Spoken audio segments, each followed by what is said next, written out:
I'm glad to see so many people here on a beautiful, almost summer evening. Glad you could come. I'm Deanna Bremer-Fisher, and I'm the Executive Director of Future Heights, one of the co-sponsors of this event. Also with us is Chris Roy from the Cleveland Heights Historical Society, and Kara Hamley O'Donnell from the City of Cleveland Heights Landmark Commission will be joining us in just a little bit. We're going to be turning the program on its head a bit. Initially, we had planned for Kara to give you some background about the architecture that we have in Cleveland Heights, and then have Michael Fleenor tell you about historic preservation and some of the tools and techniques that other communities have used to preserve their unique architecture. But we're going to turn it on its head tonight and have Michael speak first. But before we get to that, a couple items of business here. As you know, we have three organizations that are sponsoring this event tonight: the City of Cleveland Heights Landmark Commission, and Kara has a number of publications that are over on the table there that have to do with historic preservation and architectural styles, and you are welcome to browse through those books after this program, and she will be around for questions and answers also. Also, Cleveland Heights Historical Society is co-sponsoring this event, and they have their newsletter, which is very well written, The View from the Overlook, and they have several copies that are also over here on the table. Future Heights is also co-sponsoring the event, and as you notice on your chair, you each have a copy of the Heights Observer, which if you haven't seen it yet, this is the second issue. We're about to publish the third issue, and it is a hyperlocal, citizen-driven newspaper, which means that we serve just the cities of Cleveland Heights and University Heights, and that everyone who writes and edits and distributes the paper is a volunteer. And so if you like what you see, you are all welcome to become a writer or an editor or a newsie for us. We would love to have you. In the paper, there are two articles about historic preservation and about the events that are going on this month, which is National Historic Preservation Month. You are at one of the events tonight, and on Saturday, we are going to be doing a tour of Cleveland Heights High School. And there are still spots open for that, so if you're interested in attending that event, I've been told to tell you to please just come to the event. Also, on Saturday, June 14th, we will do a behind-the-scenes tour of Kane Park, and there are still spots open for that one as well. So you've got a blue sheet that has all of that information, and you have copies of the Heights Observer, which also has information about historic preservation in it. And with that, I would like to introduce our first speaker, which is Michael Fleenor. Michael and I work together at the Cleveland Restoration Society, and I'm very happy to have him here tonight. He's the Director of Preservation Programs for the Cleveland Restoration Society. They have a number of programs to help people with historic preservation efforts, including the Neighborhood Historic Preservation program that operates in the city of Cleveland, the Heritage Home program, which operates in Cleveland Heights and University Heights and other cities throughout the county, the Preservation Resource Center, which serves a 7-county area, and the Sacred Landmarks Assistance Program, which helps religious congregations maintain and reuse their properties. Before moving to Cleveland, Michael worked for 5 years in the preservation field as a preservation consultant on the staff of the Tennessee Historical Commission, and that's the State Historic Preservation Office for the state of Tennessee. While he was there, he administered major maintenance, restoration, and new capital projects at the 15 state-owned historic sites. He has a BS in English journalism, an MA in educational psychology, and an MA in public history. So he's got a very interesting background with which to attack the subject of historic preservation. I think you'll enjoy Michael's comments tonight, and without further ado, I'd like to introduce Michael Fleenor.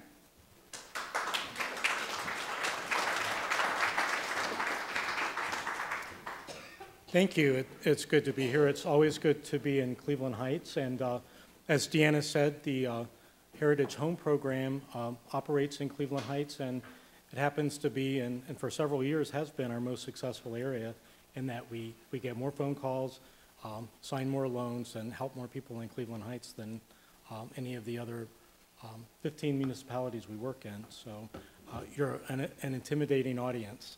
I think you already believe in preservation. But I was asked tonight to talk about why we should preserve. As Deanna said, Kara's going to talk about what's so unique about Cleveland Heights architecture, and I'm going to talk about why we should preserve it. And the first reason is really environmental, that there are a number of environmental benefits to historic preservation, and most of those are easily understood. That demolition of a building, or even partial demolition by removing original windows or doors, et cetera, add waste to the landfills. Older homes can be made energy efficient by properly installed insulation with walls, attics, and basement crawl spaces. And paired up with maintenance and weatherization of windows and doors, a homeowner can reduce heating costs by about 20%. Preservation of our historic neighborhoods also keeps people in traditional settings and away from urban sprawl developments. Homeowners invest in their properties, utilize local businesses like hardware stores and contractors, and then these same local business people continue to reinvest and remain in the community. And replacement of a historic building's original components with new materials such as plastic, steel, vinyl, and aluminum also contributes to the manufacture of very high energy consumptive materials. And one of the main environmental benefits of reusing buildings is the retention of the original building's embodied energy. And that is the energy consumed by all of the processes associated with the production of a building, from the acquisition of natural resources to product delivery, including mining, manufacturing of materials and equipment, transportation, and construction. By reusing buildings, their embodied energy is retained, making the project much more environmentally sustainable than new construction. There's also the benefit of quality in craftsmanship and durability. They often say they don't build them like they used to, and that's certainly true when we're looking at the historic houses that you have in Cleveland Heights. The craftsmanship typically can't be matched. We always explain to homeowners who are eager to replace materials that really the materials can't be matched. When you look at the old growth lumber that your windows and your millwork is constructed of, that's really almost impossible to come by these days, even in furniture manufacturing. And then there are psychological benefits. In communities like Cleveland Heights, historic buildings give people a sense of being connected to a place. And historic neighborhoods tend to be walkable and promote daily interactions with others, neighbors, strangers, shopkeepers. And then these connections build familiarity and give folks an emotional anchor. There are cultural and historic benefits as well. The economic impacts I just talked about directly benefit the cultural and social aspects of our neighborhoods, and this is called community development. It benefits the health and lives of the community. Most of us can agree on these benefits, characteristics of local historic districts. They preserve a unique sense of place, attract property owners who appreciate historic preservation, increase neighborhood visibility with policymakers, strengthen the quality of life. The city and its neighborhoods tells its past, its story through the fabric of the historic built environment. It's the physical memory of the city. And then the benefits you hear most about are economic. One of in the evaluation of the economic impacts of historic preservation in the U.S., be it in a single rehabilitation project, in the implementation of a heritage tourism industry, or a neighborhood revitalization program in a historic district, has overwhelmingly shown that there has been a positive economic impact in the community. In the U.S., 85% of all new jobs are created by firms employing less than 20 people, and these are businesses most suited to neighborhood commercial districts. Buildings in these districts tend to be just the right size, and they typically offer more affordable rents for entrepreneurs who are just starting a business. The economic benefit of historic preservation, most widely studied, is that of impacts to property values, and it's been analyzed across the country, and the findings are consistent that properties within local historic districts appreciate at a rate greater than the local market overall and faster than similar non-designated neighborhoods. If you ask any American who's traveled extensively to name his or her favorite smaller American city, certainly Charleston, South Carolina, Santa Fe, New Mexico, Galveston, Texas would be on the list. Miami Beach would likely be included as well. And when you look at what these places have in common, each has identified its unique historic assets, taken steps necessary to protect them, and used historic preservation as a central element in its overall economic development policy or strategy. These images are all from Charleston, South Carolina, and many of you will recognize Rainbow Row, the Battery, and the Citadel. The things that people find attractive when they travel are also the things that draw people to live in these communities. Even industrial and manufacturing firms are recognizing that careful preservation of historic resources can make cities a more attractive place for industry. Cities that have done a good job of protecting their historic buildings and districts are more livable places and more desirable locations for businesses. They're better able to compete with suburbs for jobs and residents. We found that certainly to be true locally as well. The Back to the City movement continues with empty nesters moving back to Little Italy and Ohio City, young professionals out of graduate school purchasing fixer-uppers in Brooklyn Center, Tremont, and Akron's West Hill neighborhood, and young families renovating homes in Cleveland Heights and Lakewood and Shaker Heights, as well as other places. People are looking for community, for a sense of connection to their neighbors and for the services that they need, and for the convenience of being close to mass transit, shopping, dining, and employment centers. Recently, CRS commissioned the Center for Housing Research and Policy at CSU to study the impact of our historic preservation programs on the communities where we work, and we found that to be consistent with all of these national studies, that if you look at all the homeowners that have participated in our loan programs, and the center evaluated their annual rate of appreciation, as you can see over a 15-year period, it's consistently been higher than average of homes that weren't. And that's really just a sample of homes that have taken a preservation approach. I think it would be true for anyone who's taken a preservation approach, whether they went through our program or not. Don't tell my boss I told you that, but it is consistent with the historic preservation approach. And the center also looked at the houses surrounding those houses and found the same to be true, that when you look at the estimated market value based on the county auditor's assessment, those were all significantly higher than neighbors that weren't close to homes that had taken a preservation approach, both when you look at the estimated market value and when you look at the actual sales price appreciation. It was consistent. They found that they had a small sample in looking at actual sales figures, which helped them to conclude something they weren't expecting, which is that people who really invest in their homes and undertake preservation, which usually is somewhat more complicated than other rehab projects, they tend to stay there longer, and therefore preservation contributes to neighborhood stability.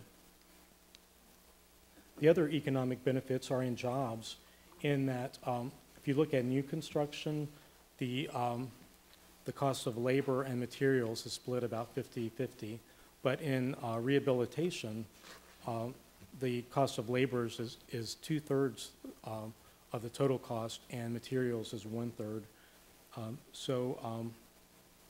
Utilizing the expertise of local contractors, from carpenters to plumbers, keeps money in the community, and these workers spend their money locally as well. And then the other economic benefits are in incentives, and those certainly include federal and state tax credits for depreciable properties. Again, these are for income-producing buildings in National Register historic districts, and they can qualify for a 20% federal tax incentive. And Northeast Ohio is a leader in the use of the federal tax incentive in the state. Since the program began in 1976, over 34,000 buildings nationally have been rehabilitated utilizing the federal tax credit, and this totals over $35 billion in historic preservation investment. At the very end of 2006, the state of Ohio also passed legislation allowing for a 2-year program for a 25% historic rehabilitation tax credit at the state level. And this program was incredibly successful. and the National Trust is currently conducting a study to quantify the impact that it had on our state. And the impact it had on our state, I think, was mostly felt in northeastern Ohio. And it's our hope that that credit will be renewed.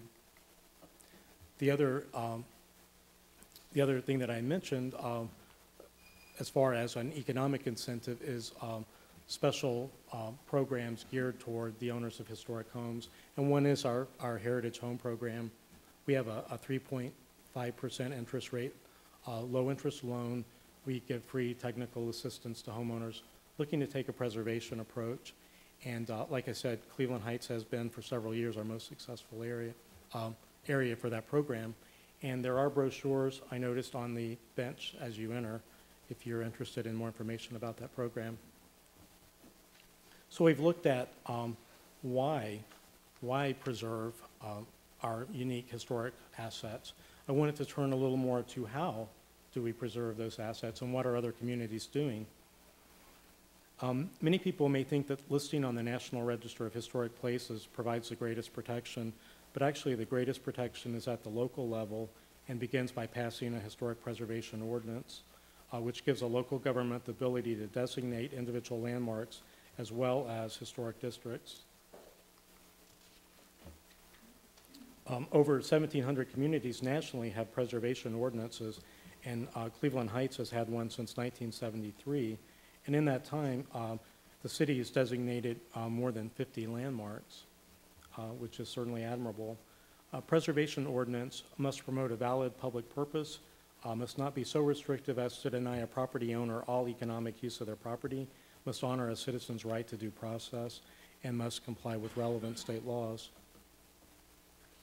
Often accompanying the passage of a preservation ordinance is the development of design guidelines, which help inform decisions related to alterations to historic structures, additions, and new construction. And you can see there are a number locally in neighborhoods in our region.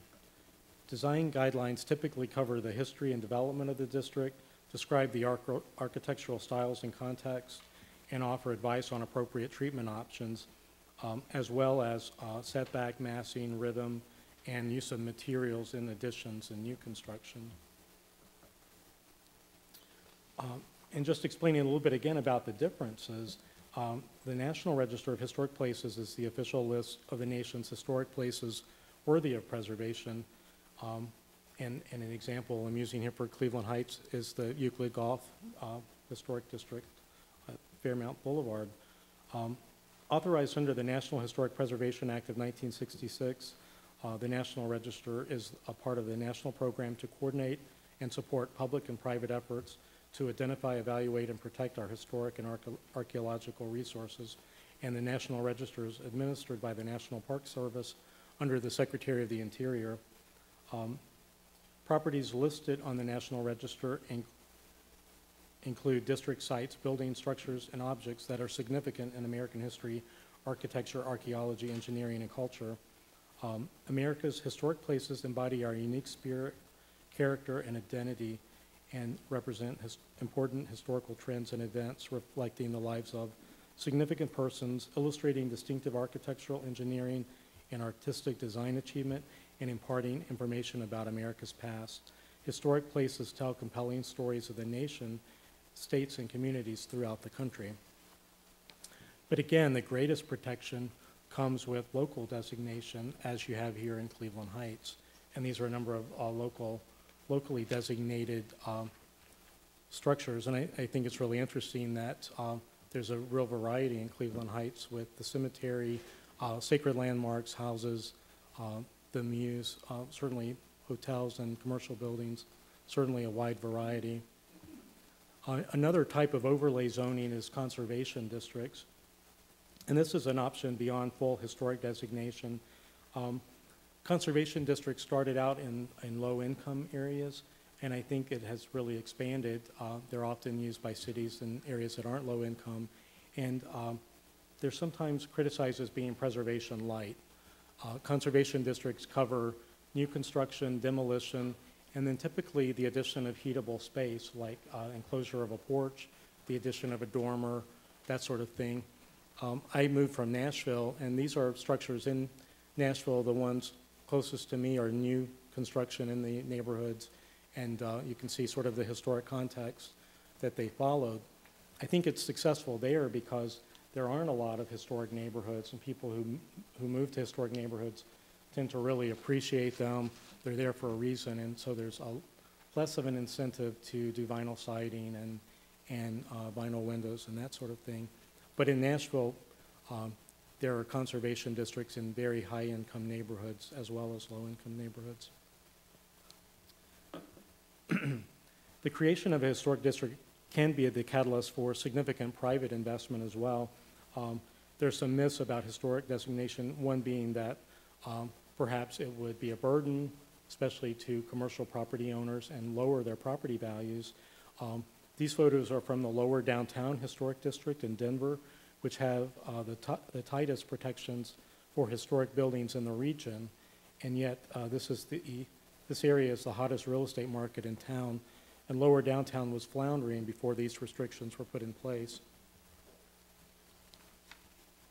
The influence of historic district designation appears to be continuous over time. In other words, the economic benefits of designation do not flow only to the owners of the property at the time that the preservation ordinance is passed. Rather, the benefits appear to flow to subsequent owners as well. And then there have been several studies that have shown the cost of home improvements in neighborhoods with a local historic designation is no greater than in similar neighborhoods that don't have a designation. And one study, again using a Tennessee example, was in Knoxville, Tennessee, and they looked at 3 neighborhoods that were very similar architecturally. One had no designation, one was listed on the National Register, and one was both National Register and a locally designated. And they found that the neighborhood that was listed on the National Register had greater housing appreciation than the neighborhood with no designation. And the one that was both nationally and locally designated had the highest appreciation rates of all. Historic designation also stabilizes neighborhoods. We've been involved in the last couple of years with 2 suburbs that we worked with in the city of Lakewood. They designated, or they nominated the Birdtown neighborhood in southeast Lakewood to the National Register. And historically, this has been the poorest neighborhood in Lakewood. It was built as sort of an industrial community, a company town that housed the Eastern European workers of the Union Carbide factory. And it was just listed on the National Register last year. And then Winslow Road in Shaker Heights is the only street that is all doubles. And they intentionally gave it a local designation, and I think it's only the second locally designated neighborhood in Shaker Heights after Shaker Square, but as a way to strengthen these neighborhoods. The passage of a historic preservation ordinance is sometimes the beginning of a larger preservation strategy, such as enacting a preservation plan or a program of survey and inventory to catalog a community's historic resources. And then I was asked to talk about some of the other strategies that cities have used to promote preservation, and other strategies that may be employed would be to publish a history in a book or a brochure about a community's history and architecture. And there's some excellent ones in Cleveland Heights. I really like the one about doubles. I couldn't find a copy in my office when I was looking at these. One really creative publication that I like is this All About Bedford, Ohio, which is actually a coloring book for children, but it shows some of the city's architecture. And like the environmental movement, we need to start training preservationists at an early age. Another a way to promote a city's history and architecture is through walking and trolley tours. And we do these a lot at CRS.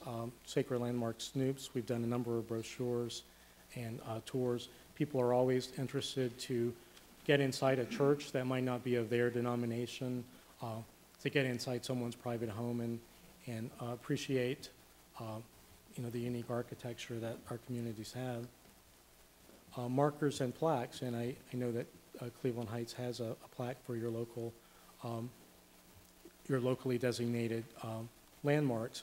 I really like the Brinsley Terrell plant surrounds at Coventry, which I think is a unique way to say something about the architecture, the history of the area, the former uses of the buildings. And then there are old house fairs, workshops, and homeowners education. And again, in Cleveland Heights, you have these both through the Cleveland Heights Historical Society and the excellent Home Repair Resource Center, which I think is one of the most unique organizations of that type in the region. Another tactic for promoting preservation that is very popular is to enact a revolving loan fund, which is somewhat like the CRS loan program. And examples I've shown you here are from the Providence Preservation Fund in Providence, Rhode Island, and a revolving fund. An organization raises a pool of money and lends it for typically specific purposes in a specific target area, typically in trying to make noticeable changes to the exterior of a building. And then as homeowners repay these monies, the fund is replenished and then lent out to another homeowner. And then finally, I just wanted to mention the National Trust for Historic Preservation's Main Street program, which is really excellent neighborhood revitalization tool for smaller commercial districts. And they have a 4-point approach to commercial revitalization, which is design, organization, promotion, and economic restructuring. They tend to rely a lot on volunteers and the help of merchants to really organize a commercial district, having consistent hours, organized promotions, and that sort of thing. And Lakewood has recently become a Main Street community. Sort of use them as an example of some of the things they're doing. This summer they're doing Walk and Roll Lakewood, where they're closing Detroit Avenue to cars, and it will be all for walking, biking, trying to promote walking and getting out and enjoying the district. And then Lakewood Bands Together, which is going to have high school bands performing in the commercial district this summer. Other Main Street communities in the area, there tend to be a lot in Lorain County, Amherst, Elyria, Oberlin, Wellington, and then Medina is the only other one that I know of. And that's the end of my presentation. If you have any questions, you are welcome to. I'd be happy to take your questions now, unless Kara wants to go. And you're welcome also to call me or email me if you have further questions. Yes. I've been concerned for some time about the issue of architectural integrity, and I've talked to government officials about it, and that is the fashion of installing the security type door, storm door, and it really, it is, I think, an issue, although some people, I think it's a fashion, is really what it is. And I have spoken to various members of city government, and the law director finally did say that if the city passed an ordinance saying that, I don't know if it would be an ordinance, but it would be an issue of housing inspection, that a full view storm door would be acceptable without a permit, but that if you were installing a storm door other than a full view, that it would have to be reviewed for architectural, historic reasons or architectural integrity. And I don't know. I don't know how or what. Do you have any suggestions about what could be done to move it forward? I think you could measure the economic impact, but I don't know. Can you help in some way? Or Well, I think that what you were told is probably consistent with most design guidelines that I've seen. Some cities don't review storm doors at all, or porch lights. Some of those things that are somewhat temporary. I mean, they're going to wear out and change over time. But most guidelines I've seen do encourage a full view storm, because it's like not having one at all. I think something could be said for the just the idea of eyes on the street, that although a graded door that you're talking about is a barrier, there's something to be said for having a full view of the street and to be able to see what's going on. And sometimes that has a stronger impact on safety. so there are guidelines. There are guidelines that are different communities have guidelines. I don't know that there are design guidelines specific to Cleveland Heights. But I'm just agreeing that storm doors are something that would not always be reviewed. I think that way of handling it would be appropriate, that a full view storm wouldn't be reviewed, but something that is more solid wood. That seems like an appropriate approach. Yes? My husband has gotten into his head that he wants to seriously investigate putting solar panels on the roof. And today, actually, a woman came with a whole portfolio and showing us pictures. And aesthetically, I was just horrified. Beautiful, Georgian revival home, having, and even if it wasn't from the street. Now, granted, I think it's a very good one to reduce your carbon footprint. But it's, any thoughts on what that sort of honey line is on this with We have had that issue come up actually in our homeowner programs, and I've said that in theory I'm open to it if it couldn't be seen from the street. I don't see why you wouldn't do it. And I do think there have been improvements in photovoltaic sales, that they're not the huge panels that you used to see, that they can make them that look somewhat more like roof shingles. So I would say I would be open to it if it isn't too obvious. I've warned homeowners, though, in some of our leafy green neighborhoods in gray northeastern Ohio. I don't know how well it's going to work, and there are other people here who might know more about that as far as the mechanics of it. But in theory, I think it's okay, and it's something that, it's a technology that's going to change. I don't see that it would permanently alter your building. Yes? The Cleveland Restoration Society have any formal working relationships with groups dedicated to curtailing urban sprawl? The groups, we've worked with This First Suburbs Consortium or whatever. I'm just wondering how much you are involved in that particular aspect of what can only be called restoration. Right. We haven't really been I do think it's a huge issue for our region. It's not something that we have been that involved with. Our Preservation and Resource Center, I think in Lorain County, had some, helped some organizations that were working on those issues, but it's not something that we've really worked on just because it hasn't been so much in our service area. I do think ultimately it very much impacts our service area in that we are seeing people continue to move out of the city and move out of the inner ring suburbs. I strongly feel that that is going to change. I'm not sure when. I would think soon. I'm just really surprised in northeastern Ohio with the type of housing we have and the amenities that more people aren't moving back into the city at a faster rate than they are. And living in Nashville, I did see there in a 20-year time a total change in mindset where neighborhoods that were considered inner city and scary in the early 90s even have totally changed. The neighborhood I lived in, my house doubled in value in a scary, what was considered a scary inner city neighborhood, doubled in value between 1992 and 2000, and it pretty much doubled in the 7 years I've been gone again. So that's a city where people are moving there, the economy's strong, and people really value historic resources. And I do think eventually that's going to happen here in the inner ring suburb and in the inner city in Cleveland.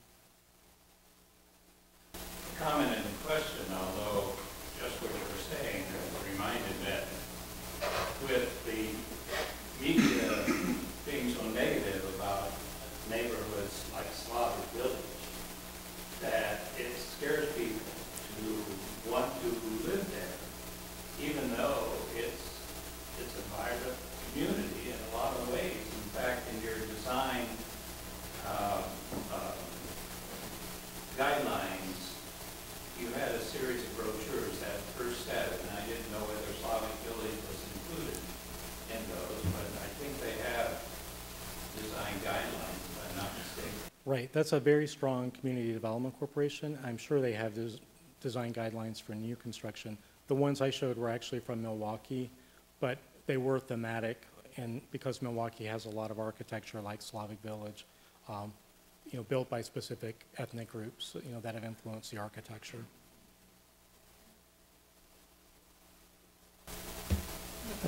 Michael, this might be a question that maybe you and Kara have to answer, so we may have to wait until after Kara speaks. But I'm curious as to how our local preservation ordinance compares to others around the region. I don't know if you're familiar enough with it to speak on that at all. I think I would have to defer to Kara there. I don't know.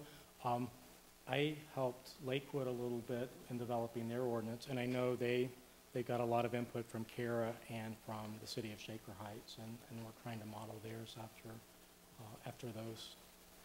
So, yes. I was just wondering whether you had any involvement with the foreclosure situation and the suggestion about having land banks and being involved with making some of these spaces public spaces, or what your involvement is with that. We have attended a lot of those the foreclosure meetings at the state level. We really haven't had involvement. It is impacting us in that we find even our banking partner, because of foreclosures they've had nationally, where they've had to take back houses that weren't worth what they were, what was owed on them. They have really strengthened or tightened their rules as far as doing, we escrow funds and do after rehab value. So that takes a level of trust on the bank's part that we're overseeing the work and making sure it gets done. And I think they are just much more cautious now and are being forced to be by the national market. I'm a little scared by the idea of tearing down all of those foreclosed houses for the reasons that we were talking about.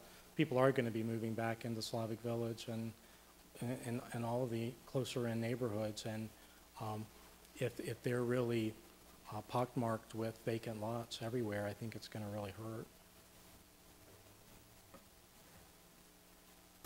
Yes.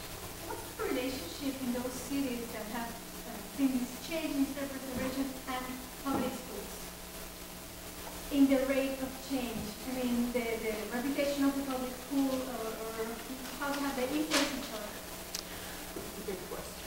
I think that would be an interesting thesis topic for someone, I would think, because I do think the public schools, at least in the city of Cleveland, have a huge impact on the rate at which people are moving back.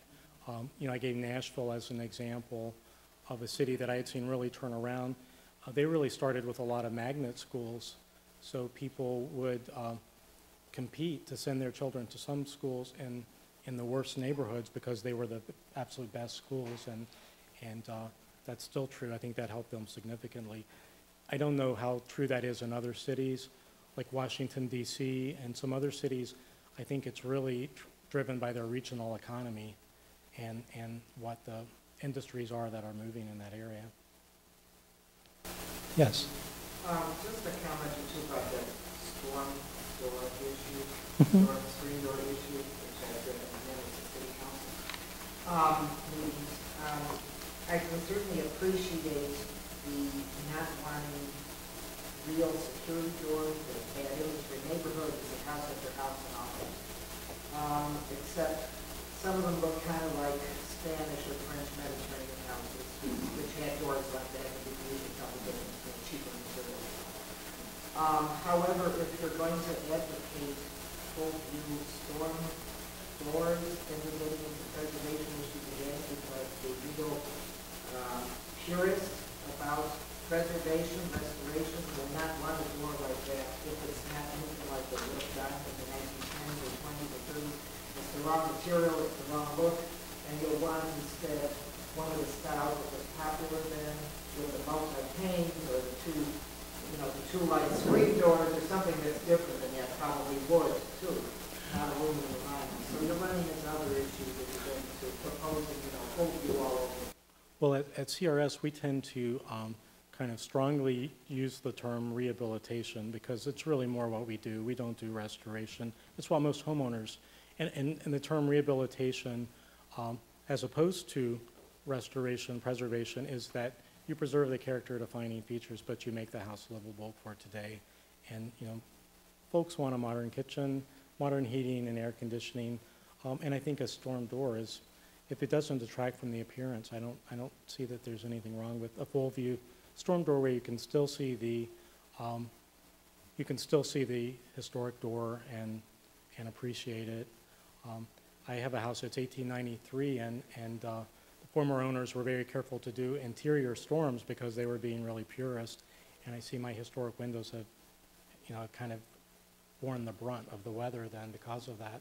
I would have preferred to see a triple track that maybe detracted but protected the historic material more. But that's just my opinion. But I know what you're saying. Great, well, thank you.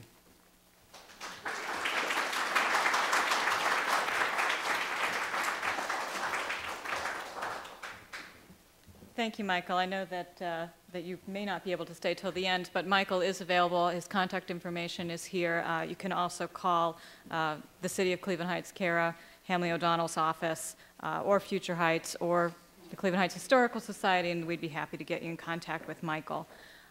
Next, I'm going to introduce CARA, and I see that she's arrived. And I know that many of you know her already, but what you may not know about her are all her credentials and how fortunate we are to have somebody of CARA's caliber working with us in the City of Cleveland Heights. CARA is a graduate of Miami University School of Architecture, and she holds a master's degree in historic preservation planning from Cornell University. She grew up locally in Paynesville, Ohio, and she's lived in Cleveland Heights for over 15 years. She's been the City of Cleveland Heights historic preservation planner since 1995, and as many of you know, she assists residents with historic research, she advises them on preserving their older homes, and she works on various planning projects. I have had the good fortune to work with her on National Register nominations, and she's been very, very helpful with that. She staffs the city's Landmark Commission, the Board of Zoning Appeals and Planning Commission, and runs the Cleveland Heights Historical Center here at the Superior Road Schoolhouse. So we're very happy to have CARA with us, and I'd like to invite her up to the podium this evening. CARA?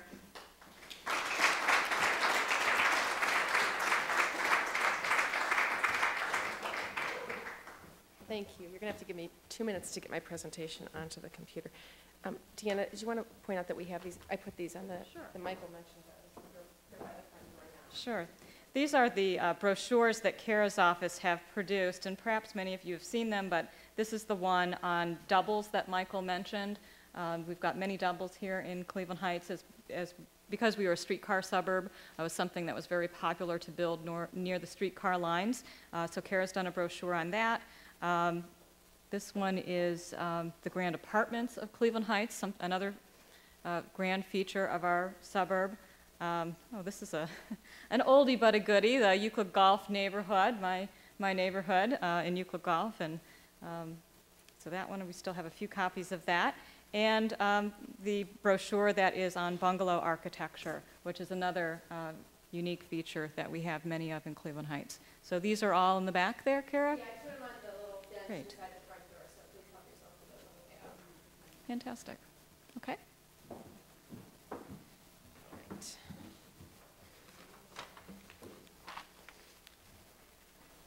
Right. Okay. Making it through this crazy day. I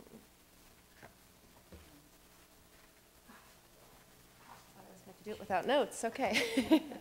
That's a relief. Okay, what I want to talk about a little bit, Michael gave us a great introduction about all the great architecture we have here and the ways we can go about preserving it. And what I want to kind of give you a little backstory on is some of the architecture that we have around here and maybe how you can identify it. That's one of the most common requests I get from people is what style is my house? So that's, and the other one is what color can I paint my house? So I do both of those things pretty often. And when was my house built? Today I'm going to talk about sort of ranges of architecture. And of course, Cleveland Heights, I think, more than so many other suburbs around here, has such a huge range in architecture. I mean, we really sort of, range anywhere from the mid-1800s all the way, we've got really modern buildings that have been built in the last few years. I'm going to focus more on the earlier things up until maybe the early modern architecture. If I went through every architectural style and every spin-off of every architectural style, we'd be here till midnight. So I'm not going to do that. I'm happy to talk to anyone afterward. I also, if anyone wants to email me a picture of your house, if you want some sort of feedback on it, I'm happy to do that as well. And I'll have my cards at the end that I can hand out to you if you'd like them. With that said, I will tell you that I was hoping to get out and get some springier slides. So when you look at some of my slides, it'll make you feel good that we're in the summer and not in the middle of winter in Cleveland Heights. I'm going to start sort of chronologically, and I'm going to start with some of the earlier homes here. The early sort of farmhouse architecture you have to sort of seek out in Cleveland Heights. We don't have a lot of it, and where we do, it's sporadic. There's sort of two styles. I'm going to go back to this. Most have a front gable, and then there's something called an upright and wing. Okay, so there's the front gable on here is our front gable, and this is a gable with a wing. Sometimes it's called a gabled L because the plan is sort of an L shape. This is on Fairmount Boulevard, and we've got a couple historic landmarks on Fairmount Boulevard. And this is, what was interesting about some of these houses is that when they were built, you'd often think that the larger part was built first and the other part was an addition, but it actually usually happened the other way around, where you built the smaller place because you could not stay at a Holiday Inn while they built your house. You'd live in that little wing while they built while you or your family built the rest of your house. So we've got a handful of those around the city. Here's another one just up the street on Fairmount Boulevard as well.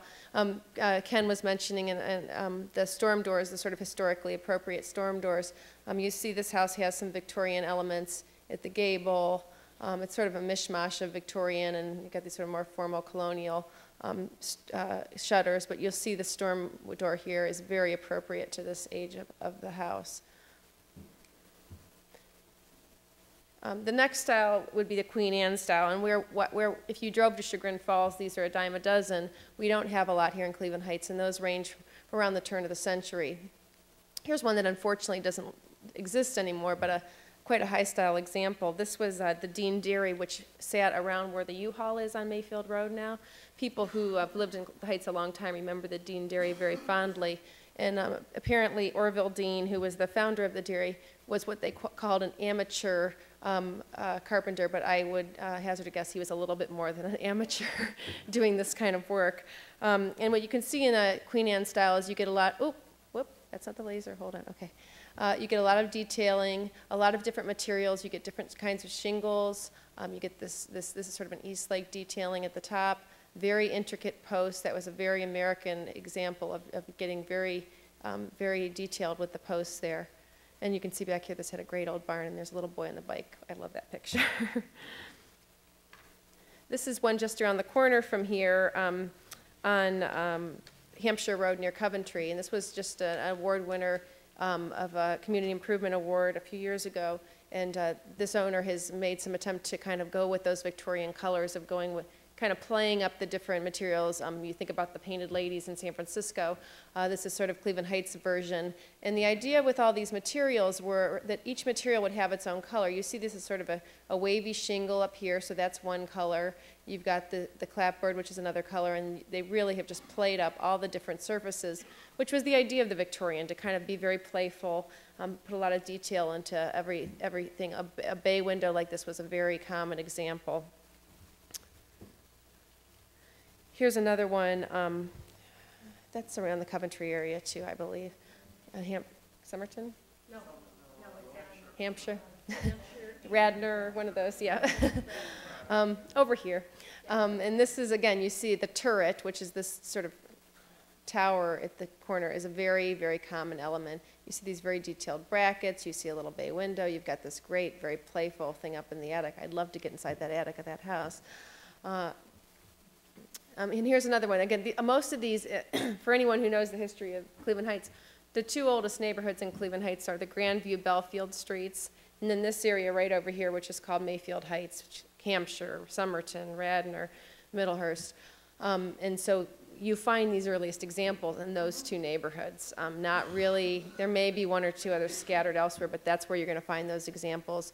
Again, oh, darn it, okay. You see the various different gables. You've got some kind of fun little balcony up there, another balcony here. You've got these sort of fish scale shingles that are here in this little entry gable on the porch. A lot of times they had a porch or a wraparound porch as well.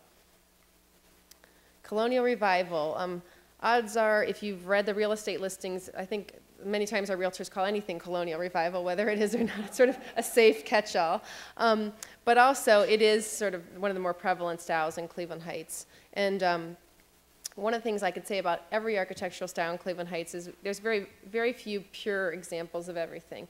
Isn't any time sort of fashions overlap, so you might see a Victorian home with a colonial entry, or you might see a colonial house with some arts and crafts things. Arts and crafts elements, by virtue of when most of our housing stock was built, permeate a lot of our houses. I mean, it sort of sneaks into every example. So, you know, it's not a colonial revival like you might find on the East Coast. I mean, it's sort of, you know, and also styles, when they were popular, ranges from where they were. Sort of things on the East Coast, the style was kind of popular and sort of filtered through. So maybe when they were done doing Queen Anne in New York, we were sort of behind the times. It was still hanging around. So from region to region, you have different times when different architecture was built.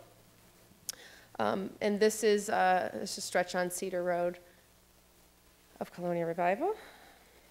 And the Colonial Revival style was first introduced to the Philadelphia Centennial in 1876, and it got people kind of interested in our colonial architectural heritage. And it was most prevalent starting in about 1895 and on, and still today it continues in some sort of more pure and less pure examples and new architecture even being built today.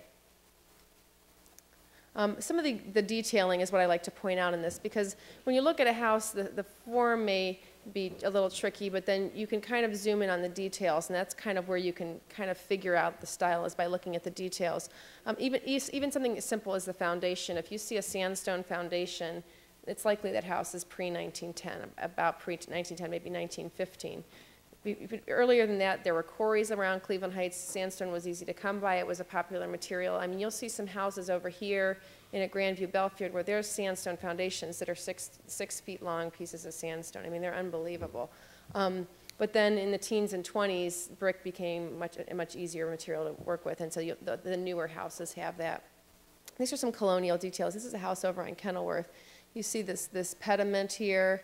These are called dental molding. It's this little molding right here, this arched window, these columns here. This entryway is just gorgeous.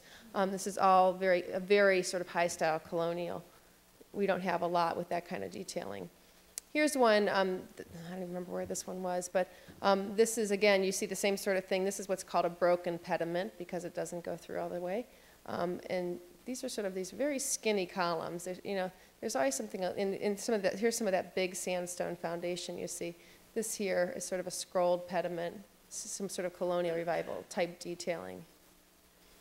Here's a broken pediment here. I love this entry. But again, there's some sort of details that aren't necessarily pure colonial. You know, the shingles, the stone, but the general form of this is very colonial. Another one. I love this one. It has sort of a colonial revival beats like jet streamliner or something about it. This is, I mean, it's sort of art moderne, this swoop of this. I think it's just, you see these different styles kind of working together. This one is a very classical, and you've got that beautiful entryway on that, on this house. And if you look, this has 6/6 muntins. And think about the windows you have in your house. This is not, it's somewhat common in Cleveland Heights, but more common is a 6/1 sash. You've got the top sash being the 6 muntins, and then just one big open window on the bottom, which is sort of a common in the arts and crafts that divided. In some cases, you'll also find on the front of the house, you may have 6/6 or 6/1. All the rest of the facades, they just did 1/1 window because it was cheaper, and that was the sort of side of the house. And it wasn't necessary. Originally, when windows were designed in the colonial era, it was necessary to have small muntins because they couldn't get glass this big. And you know, as time progressed, you could get the bigger glass, but that sort of style hung around because it was, you know, a historical reference. This is sort of a, you know, and there's different people who have differences on whether that you would call this a colonial revival, but this is sort of what I think a lot of us think of as sort of a classic little typical Cleveland Heights colonial revival. The things that are a little more arts and craftsy about this one are this little arch here, the windows being paired as opposed to being separated like you see in some of the other ones. These are very classical, very simple columns. Another example, you know, a lot of our houses have these fantastic front porches, but these are just sort of, you know, they're not a pure colonial revival. Sometimes I call these sort of arts and crafts colonial revival. Get another picture. You see some little window box has a little bit of the arts and crafts feel to it, the paired windows. This is sort of a little colonial-ish. This is a fantastic house. You see these are called, you have these pilasters on the corner that it's a little easier to see over here that have this, you know, capital to the top. You've got the 6/6 windows, this great little entryway on the angle. This reminds me of something you'd see in New England. Then there's different varieties of colonial revival that celebrate different parts of our colonialism in the United States. And so the next after sort of what was more the sort of classic, typical colonial, we have this sort of Georgian style. And we have some houses in these, like, of this type in Cleveland Heights. Many of them are sort of more in the affluent neighborhoods. And this started to get in the late 1800s, early 1900s. And commonly brick of maybe a larger scale. Sort of very simple detailing. This has got a great slate roof on it. The shutters, very symmetrical.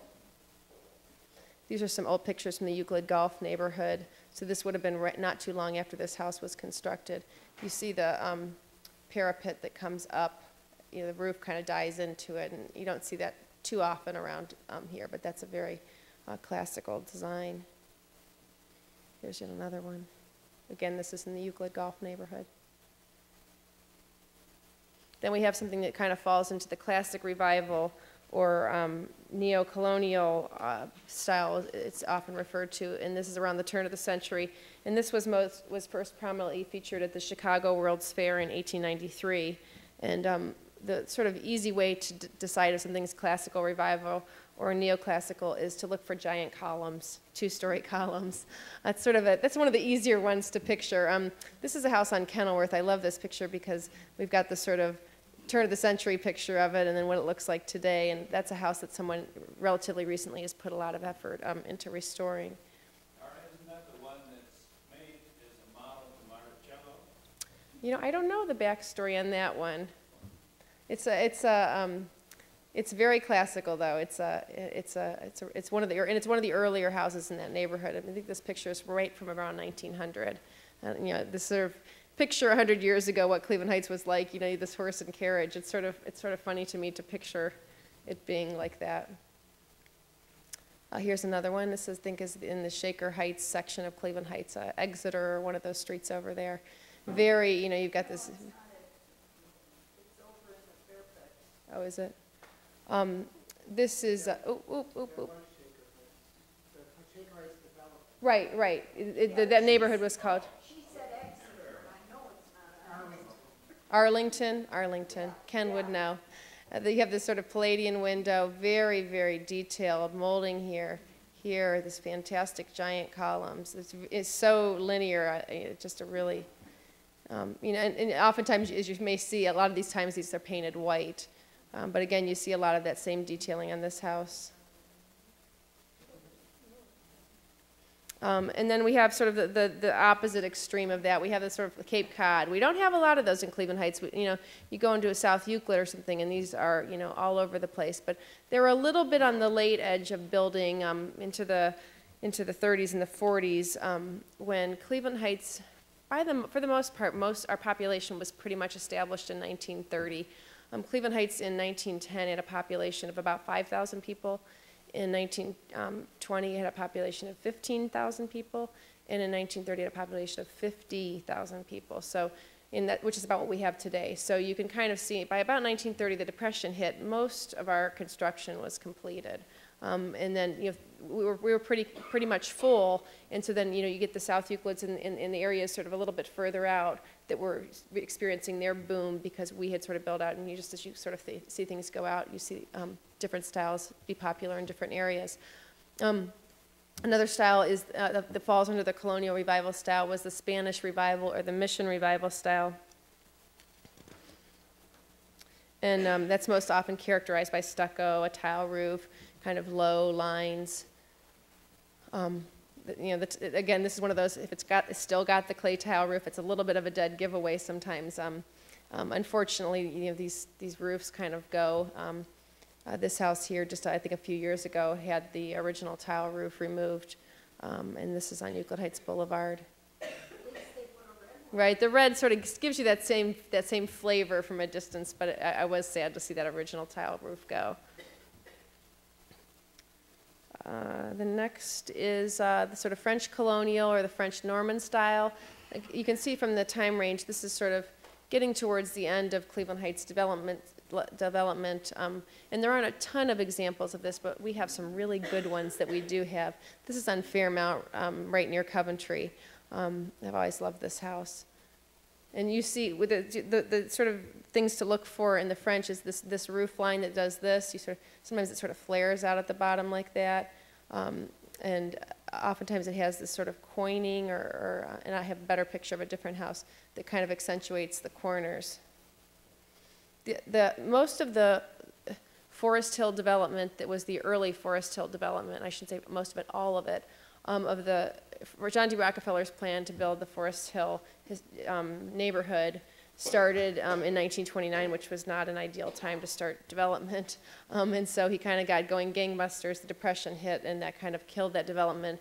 All of what we know now as Forest Hill, which is predominantly ranch house, was supposed to be this type of architecture. And the handful of houses that were built in Cleveland Heights and in East Cleveland, there are more in East Cleveland than Cleveland Heights, are listed on the National Register of Historic Places as a historic district.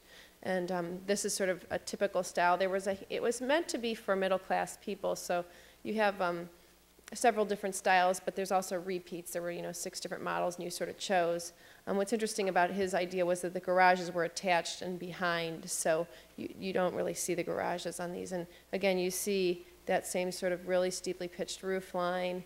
I don't think there's any coining at these, but you get the sense from that. Here's another example. I don't remember what this one is, but that's got that same roof line again. Yet another example. And then we have Dutch colonial revival, and this is another one that's, if you can pick that roof line, that sort of barn roof line that sometimes people call that's a dead giveaway for the most part that it's a Dutch colonial revival. This is one of my favorites. This is on Edge Hill and Kenilworth, and you can get it. It's on a corner, so you can get both views of it without being too nosy. But this has got some, and you see a lot of colonial detailing. It's called a Dutch colonial. That roof is really the sort of dead giveaway on that. But you see, here's this roof line here. Sometimes you'll have these sort of quarter round windows in the gable. This comes down. And then you've also got the shutters that are very colonial. This archway is very colonial. This even has some coining where, you can see the little bumps at the corner. Here's another one. I wanted to point out this one you see, and oftentimes they have a dormer.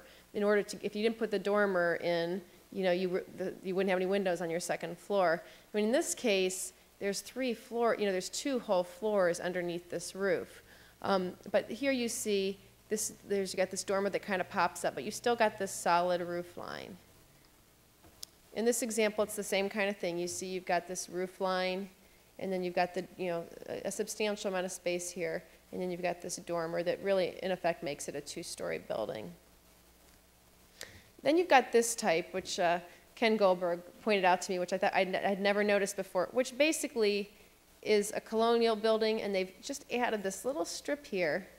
I mean, really, this is the shape of the house here. This is a really a more colonial box frame, but they've added this little strip here to make it appear like it's a Dutch colonial, which I thought was very creative. You've got the same thing here. It's, you know, the basic shape of it is this, but you've got this little strip here that gives it that feel of the Dutch colonial. Again, this is a similar kind of thing. Now, this is a front gable. It's more common for the gable end to be on the side, like these ones here. You know, this is the side of the house. This is a front. This is the front door here. So this is actually facing the street here, which is less common to see. Here's another one. This is a great one on Hampshire. This has that same thing facing the street, but it's much less common to have the gable front facing the street.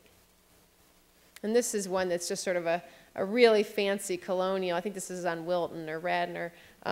This is a very fancy colonial, and you've got this sort of these swooping swags here. You've got brackets, but you do have this sense that there's a Dutch colonial element to that. This is a Palladian window here. It's one of my favorite houses.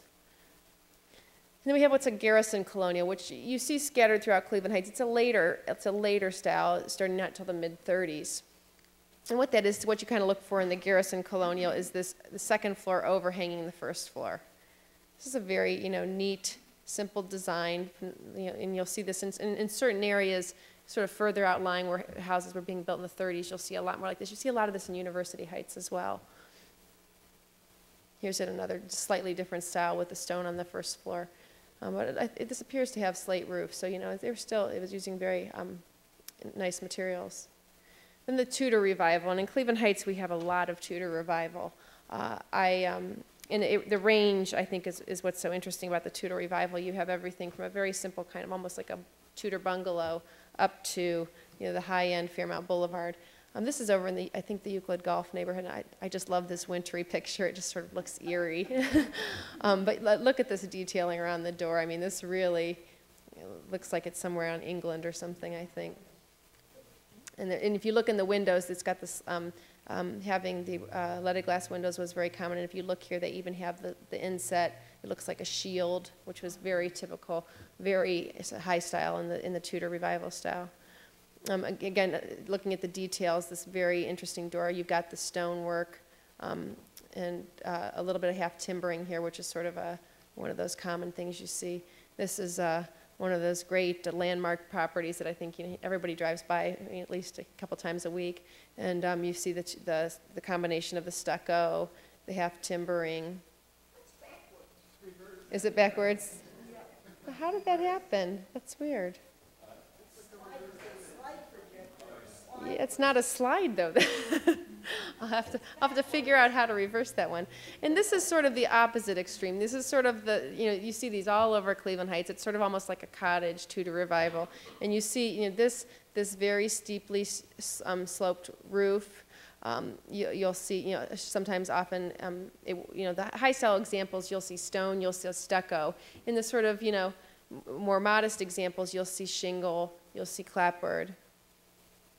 This has a little bit of everything. This has stucco, half timbering, shingle, brick, but it's the composition is really pulled together much as it would be on a much larger example. You have this the detail to this front door, this little arch, the sort of twin fireplaces. This looks like it's right out of England. I love this house, and this is one of the few houses that stucco that still has not been painted. It's still got the original stucco finish, which I think gives it a lot of patina. And you see the little archway. This just has a sort of Cotswold cottage feel to it. This is one I wanted to get a better picture of without snow on the roof. This is a fantastic house because the roof is wood shingle, and it's that wavy wood shingle. You can see a little bit down here. The shingles just kind of all sort of sway like waves. But this is, very sort of quaint, cottagey type revival. These were also very common in catalog homes. There's a few of these in Cleveland Heights. There's one over by Zagara's and one on Delaware and down near Cedar in Derbyshire, right, by Cedar, by Coventry, that end of Derbyshire. So there's a few of these, and as you can see, this was a catalog home. And this was, I forget which catalog, Ken probably knows. This was one of the mail order catalogs, and you could order the floor plans to this house. And A friend of mine lives in one of these houses, and the plan is pretty typical. And the wording on this, I don't have it all in front of me, but the wording is sort of comical. It said basically, if you cannot be happy in this house, then something is wrong with you. But it's much more flowery than that. And I said to my friend, you know, really, there's something wrong with you if you can't be happy here. But the detailing is a little bit different, but the examples in Cleveland Heights, and I've never done the research on it, but the examples in Cleveland Heights, even the stucco detailing on a couple of these is identical. So whether they were built by the same person who kind of changed the plan a little bit, you know, we don't know. Here's yet another example with the sort of wavy siding. And then here's sort of the high-end example. This is the Joseph Nutt St. Anne's house on Coventry Road, which is one of our city landmarks. And that is, you know, the sort of highest example of some of the detailing in those. I love this one, this little drive through the middle. You drive right through there. This is a really quaint house. Now, I love this one because it sort of gets, like, it sort of takes the structure in the half timbering and really like almost makes it like a cartoon, like really just exaggerates it. And that's a very arts and crafts kind of way of looking at things, taking the structure, taking characteristics and really sort of playing them up and exaggerating them a little bit, and we'll talk about that when we get into the arts and crafts. Here's yet another one with some of the half timbering. Italian Renaissance is not the same as Italianate. Italianate, there are no Italianate houses in Cleveland Heights. There are a lot out if you go out to Chagrin Falls and some of the further out, Hudson, those kind of places. But this is much earlier, and we don't have any examples like that in Cleveland Heights. Italian Renaissance is more something like this sort of Beaux-Arts style house on Fairmount Boulevard. These are some pictures from ages ago, not long after it was built, so we can kind of peek inside the interior of this house. And you can see the kind of detailing that was going on inside there. And this is a Beaux-Arts house, so there's detailing from all different kinds of styles kind of melded into one and pulled together. This is, again, an Italian Renaissance type of design here. You can look at the roof pitches. Some of this archway gives the indication of that style. Same thing here, although this is sort of, this falls into that same kind of category, but you can see some sort of similarities between the colonial revival with, you know, these very simple columns, but certain things kind of crossed across many different styles. Yet another, that sort of rounded arch entryway.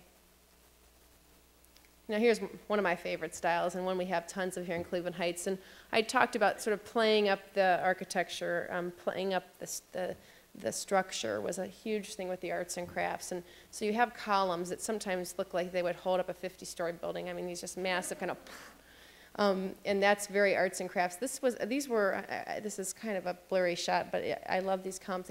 It's not like a classical style. It's sort of its own little thing with these little almost round balls on the corner of the columns, but they're a heavier column than they really need to be, but that was just a very arts and crafts thing. Also, you have these stone columns that are battered, which means that they kind of come out at the bottom, again, exaggerating that structure. They don't need to do that, but that's just part of the element of the arts and crafts.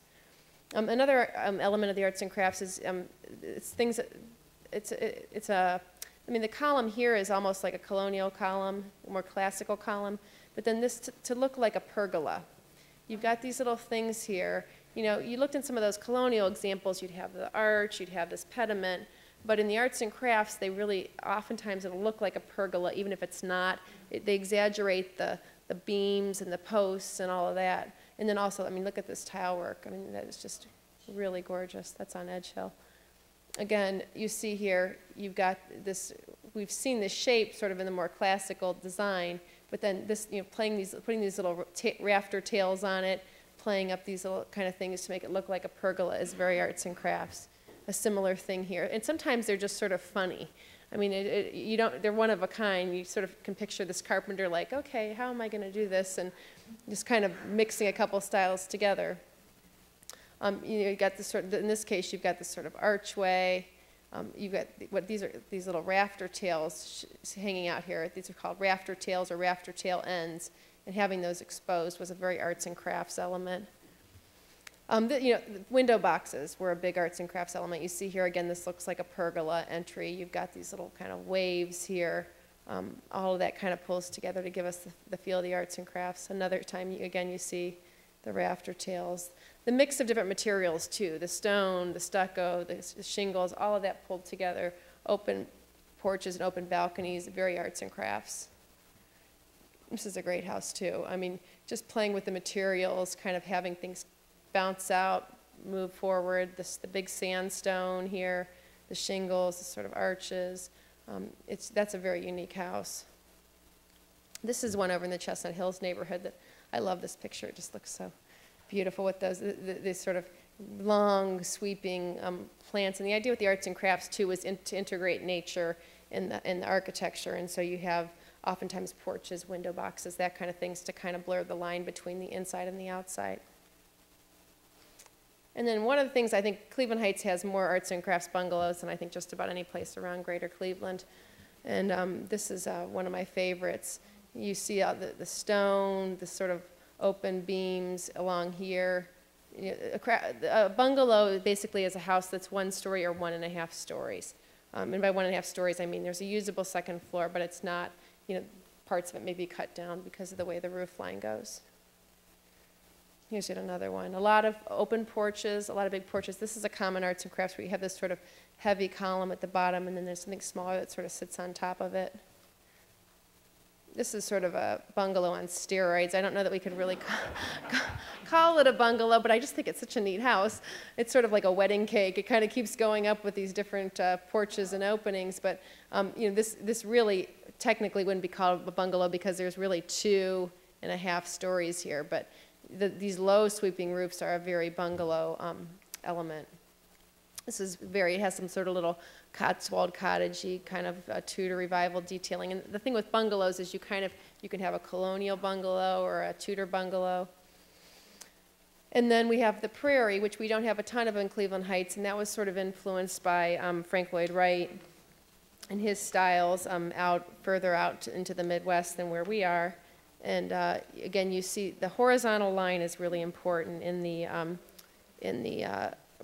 Prairie style, and in the same thing with the window boxes, planters, paired windows with leaded glass. This is another house that's Prairie influenced. It's on Monticello, and it's one of our city landmarks. And this has the tree that kind of comes out through a courtyard.